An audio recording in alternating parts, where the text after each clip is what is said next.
Buenas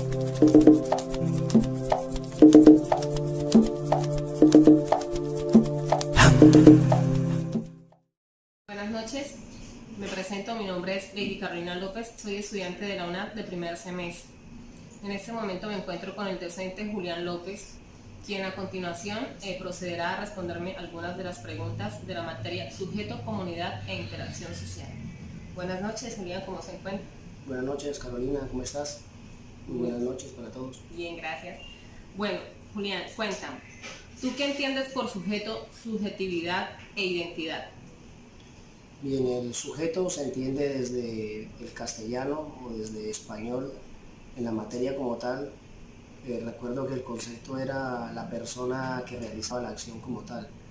Desde la filosofía podemos decir que el sujeto es el actor de sus actos, es decir, aquel que dependiendo de las circunstancias puede tener dominio de sus emociones, sus percepciones y que va construyendo realidad dependiendo de ese mismo contexto en el que está. En ese mismo sentido, la subjetividad es propia del sujeto, es decir, son las circunstancias y la realidad que construye el individuo, partiendo de su entorno particular, de las relaciones que tiene con los demás, de la forma en cómo él percibe lo que hay en su entorno. Y finalmente la identidad es lo que nos permite ser únicos. La identidad es lo que caracteriza a cada sujeto. Es decir, cada uno de nosotros, a pesar de vivir en un planeta con tantas personas, es único en su forma de ser. De hecho, ni siquiera los gemelos o personas que físicamente tengan los mismos rasgos van a tener la misma forma de pensar, sentir o actuar. Eso es la identidad, lo que nos identifica como seres únicos. Ok, muchas gracias. La otra pregunta sería, para usted, ¿cómo se construyen los procesos de la subjetividad? Bien, los procesos de subjetividad se van construyendo dependiendo del entorno en donde nos relacionamos. Eso va ligado también a una cultura y a unas costumbres. Cada uno tiene una percepción diferente de precisamente donde se mueve o de la realidad como tal. Entonces se construyen partiendo de esos entornos particulares y de esas vivencias que él tiene como ser único. Para usted, en su comunidad, ¿existen lugares que permiten construir y afianzar estos procesos de subjetividad y de consolidación de identidad? Sí, ¿Cuáles claro, son? sin ¿Y duda. por qué consideras que se llevan a cabo estos procesos en ellos? Sí, claro, sin duda alguna, pues más que lugares, creo que hay espacios en donde vamos construyendo esa subjetividad. De hecho, en el espacio familiar uno va adquiriendo unos patrones de conducta y digamos se va moldeando la persona dependiendo de la forma en que esa familia lo vaya educando a uno. En las relaciones de trabajo también vamos a encontrar que vamos adquiriendo ciertos patrones de conducta o algunas formas de comportamiento. En ese mismo sentido, pues la identidad se va construyendo o se va moldeando o transformando dependiendo de esa interacción que tenemos. Es supremamente importante, por ejemplo, el tema de la cultura, porque una persona que vaya a vivir, hablando desde el contexto colombiano, a la costa, no va a tener la misma forma de pensar, de actuar que una persona que esté en Pasto, Nariño, por decir.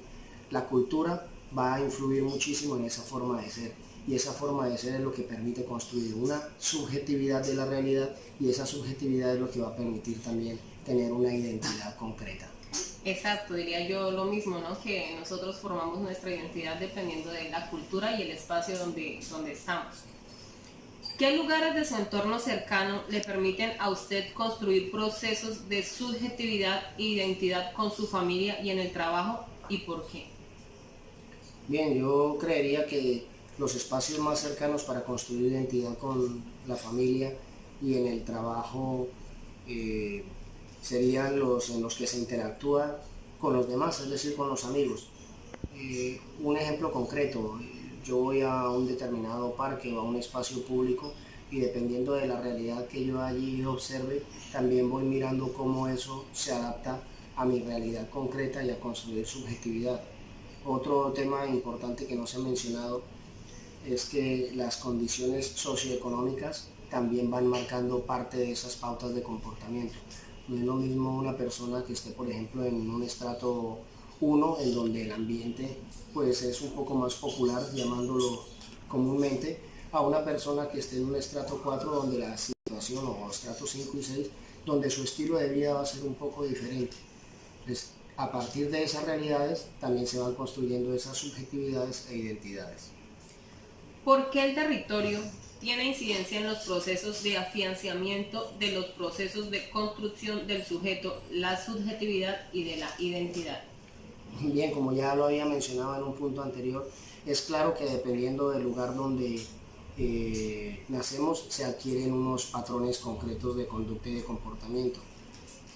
Si hablamos incluso desde la religión, podemos decir que también eso influye desde el lugar donde estemos.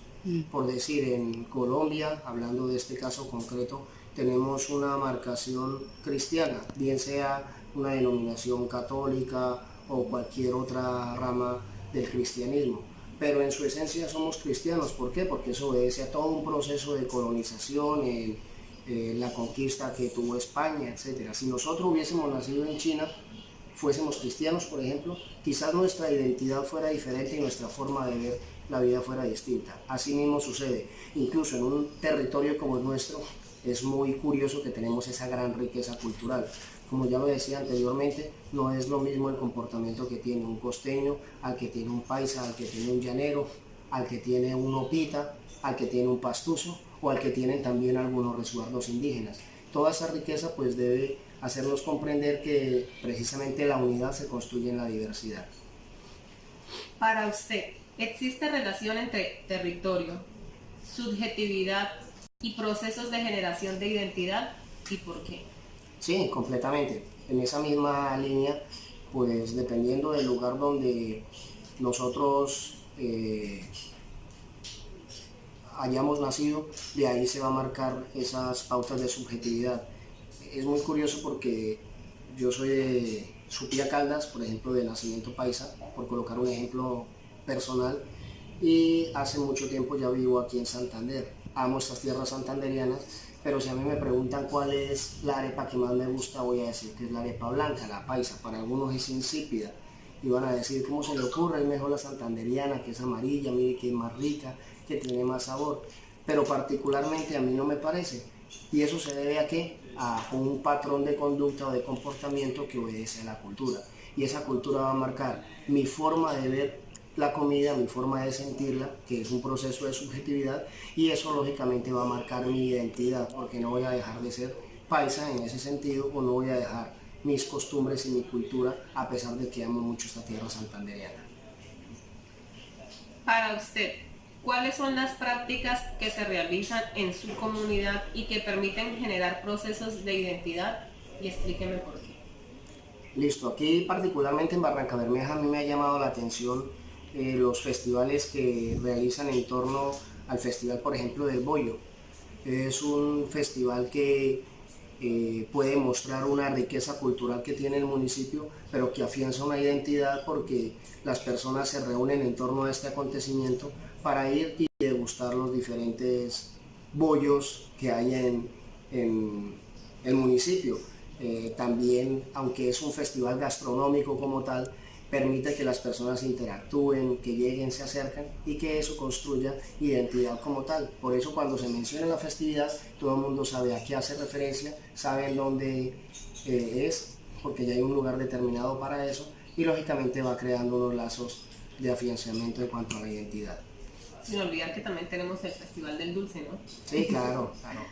¿Cree usted que los procesos de construcción de sujeto, subjetividad e identidad son producto también de los medios masivos de comunicación y de consumo? ¿Y por qué? Sí, claro, los medios de comunicación influyen considerablemente en cómo se va moldeando la personalidad. Puede que no sean determinantes, es decir, que me digan o que me obliguen a realizar ciertos comportamientos o ciertas normas, pero van influenciando tanto que terminan de una u otra manera acaparando la atención para que después obedezcamos a esos patrones de conducta. Coloco un ejemplo concreto. Desde hace algún tiempo se le ha venido dando mucha fuerza a lo que es el físico en las mujeres. Se ha ganado una lucha histórica para que la mujer realmente tenga el papel que debe tener en la sociedad, pero los estereotipos que se quieren ahora es de una mujer esbelta, que tenga un cuerpo en donde tenga unos senos protuberantes, una cola bien formada, una cintura delgadita, y es tanta la información que se bombardea en los medios para que realmente la mujer se sienta cómoda solo con su físico, que se olvida de otras luchas que ha ganado y de lo más importante, que es cultivar o precisamente seguir potenciando lo que ella es. ¿Considera que los procesos de identidad están relacionados con el contexto social que nos rodea? Explíqueme por qué. Bien, en ese mismo sentido, si afirmamos que el territorio marca ciertas características en los procesos de subjetividad e identidad, lógicamente el contexto social está relacionado al territorio y sin duda van a marcar o están relacionados en esos procesos de identidad, porque dependiendo de lo que nosotros observamos, dependiendo de la realidad en la que adquiramos esas pautas de crianza, asimismo se va a moldear la forma de ser de nosotros.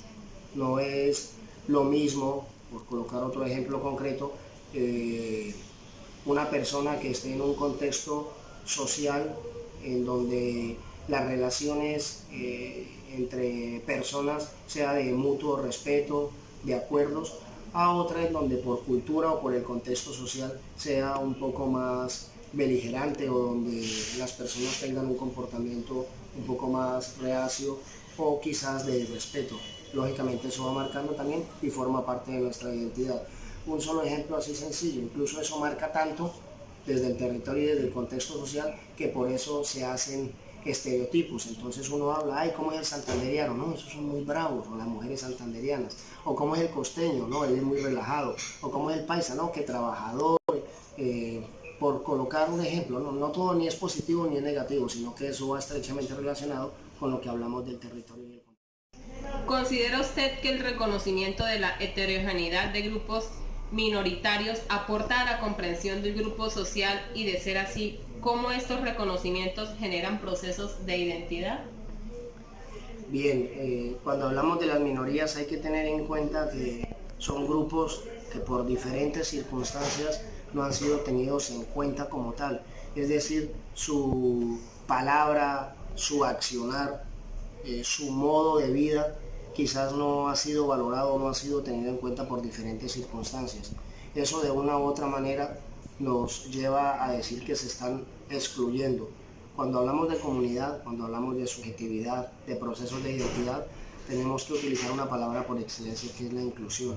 Y en este sentido, desde la heterogeneidad y desde los grupos minoritarios entendemos que cada aporte es importante, que teniendo en cuenta los puntos de vista de todos, aunque sea un grupo mínimo, podemos entender la complejidad que hay. De ahí que nuestra manera de pensar vaya variando.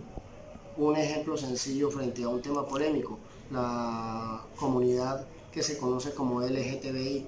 Si hablamos de el tema del homosexualismo hace 40, 50 años, pues era un tema que ni se podía tocar, o que incluso hace 30 años la OMS, la Organización Mundial de la Salud, lo consideraba una enfermedad.